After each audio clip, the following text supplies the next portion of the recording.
Okay, so let's just forget the healthy snacks for Valentine's Day. Today we're talking Catholic candy. It's a thing. So we're going to be sharing 5 of our favorite Catholic treats, different candies and traditions that you may or may not realize are connected to the Catholic Church. We also have a couple of other fun candies to share with you. They didn't make our top 5 list, but they're still interesting, so we wanted to mention them. So let's go ahead and get started. Okay, so here you go, Kate. You can have the veggie tray. Happy Valentine's Day. Gee, thanks. You just said we weren't going to do healthy, expired snacks as well. Oh my gosh. They're only a few days expired. It's fine. January 27th. Nobody wants an expired veggie tray. That's true for Valentine's Day. So we're going with this instead. Number 1 on our list, Ferrero Rocher chocolates. So they've always been one of our favorites, and it's not just because they're so delicious. They are. Did you know that these actually have a direct connection to Our Lady of Lourdes and the Lourdes Grotto?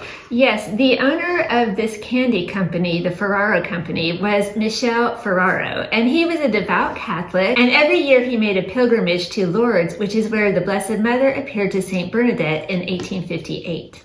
So he was very devoted to the Blessed Mother, and he even had a statue of her in every building that his business owned. So in honor of Our Lady of Lourdes and the Lourdes Grotto, he created these candies with chocolate and hazelnut. And so the hazelnuts are supposed to imitate the bumpy texture inside the grotto, the rocks. And the word rocher in French actually means rock. And the grotto is called the Rocher de Massabielle. So that's pretty clever. So on Valentine's Day, millions of dollars are spent on candy, including this one. And it's kind of ironic, or maybe just God's sense of humor, that Michel Ferrero died on Valentine's Day in 2015. And in case you're wondering, he was also the brains behind many other delicious candies that you probably know and love, like Nutella and also Tic Tac mints. So we just love this story and this connection, especially since we're very devoted to Our Lady of Lourdes. And we can't help but think that the Blessed Mother was just delighted to have a whole chocolate candy created especially in her honor. So continuing on with the Lourdes theme, the second candy on our list is also inspired by Lourdes, and it is the Lourdes mints, which are actually made with water from the grotto itself. So how cool is that? That is super cool. We love this. They are made from Lourdes water and icing sugar and then natural peppermint. And then each mint is stamped with a little image of Our Lady. So I do just love this one.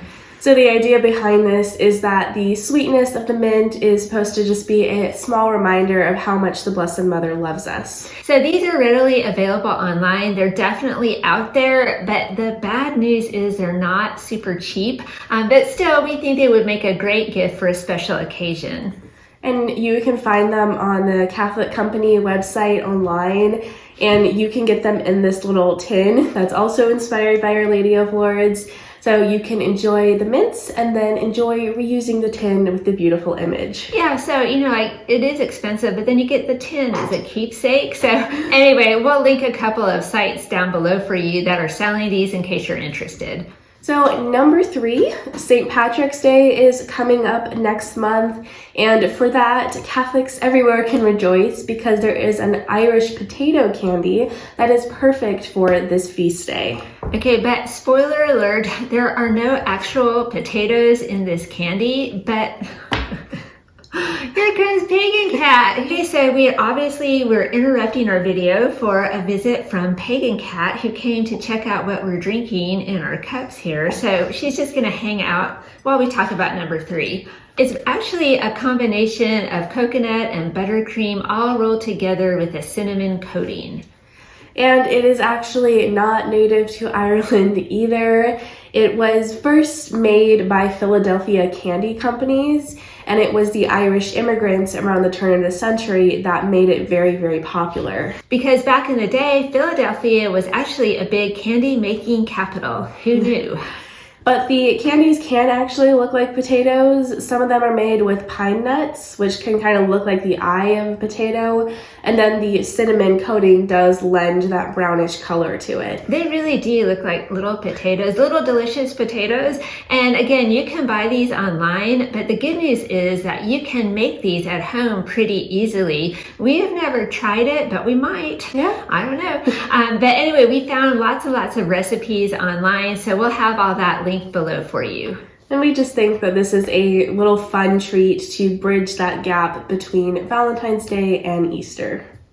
Okay, so next we are going to take a look at number 4, which is the piñata. Now, we love piñatas here. When my kids were little, we always had piñatas as part of their birthday celebrations, because who doesn't love a bunch of little kids running around with sticks, whacking a big ball of candy?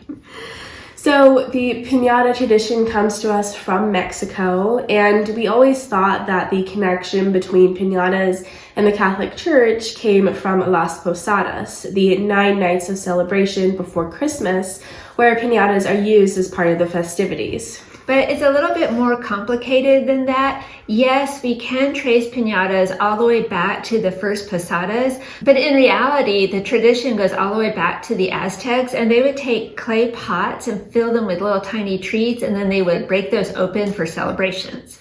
So the Catholic priests modified that, and they created piñatas as a 7-pointed star, where each one of those points represents one of these 7 deadly sins. So pride, lust, sloth, etc. Although, of course, nowadays piñatas are in all different shapes. I mean, you have Spider-Man, My Little Pony, you know, whatever you wanted.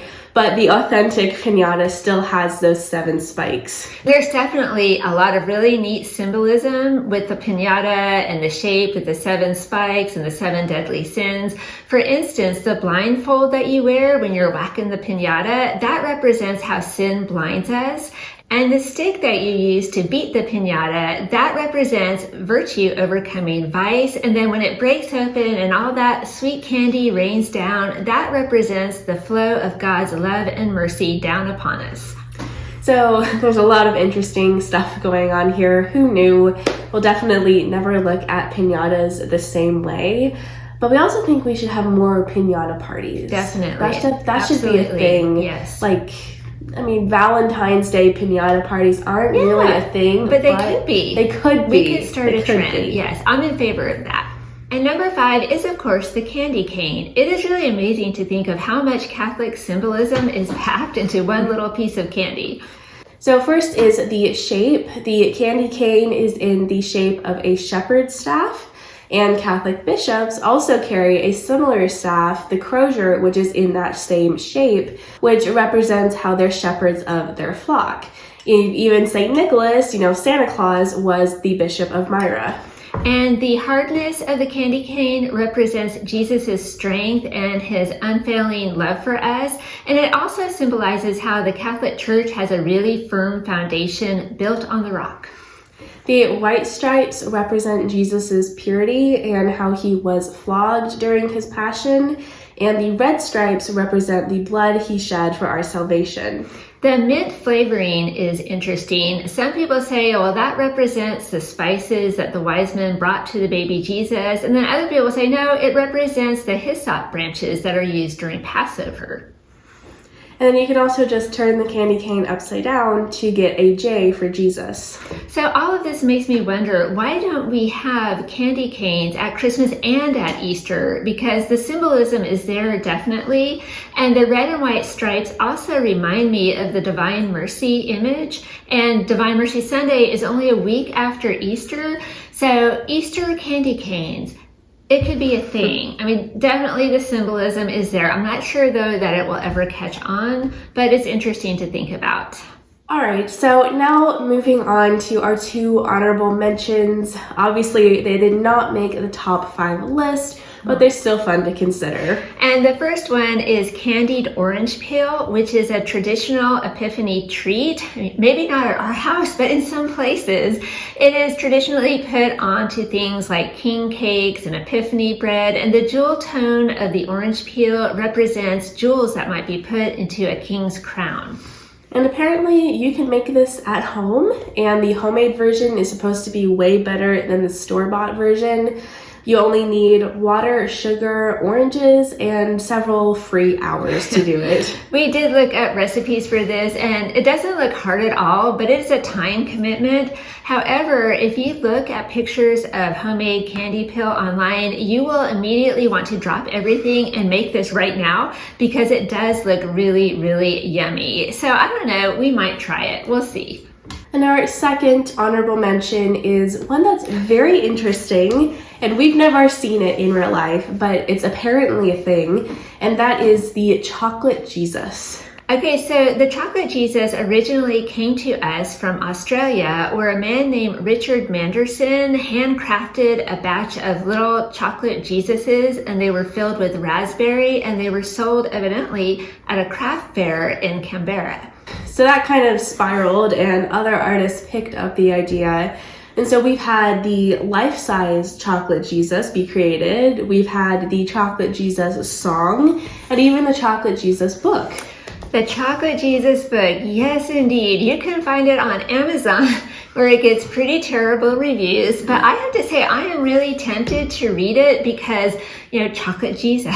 So if I read it, I will definitely let you guys know. And you can still buy chocolate Jesuses online. We looked around and we found some on Etsy, if anyone's interested. Yeah, but you know, it just seems a little bit weird. I mean, where does it all end? I mean, pretty soon we're going to have little chocolate baby Jesuses in the Christmas stockings, which just seems so wrong.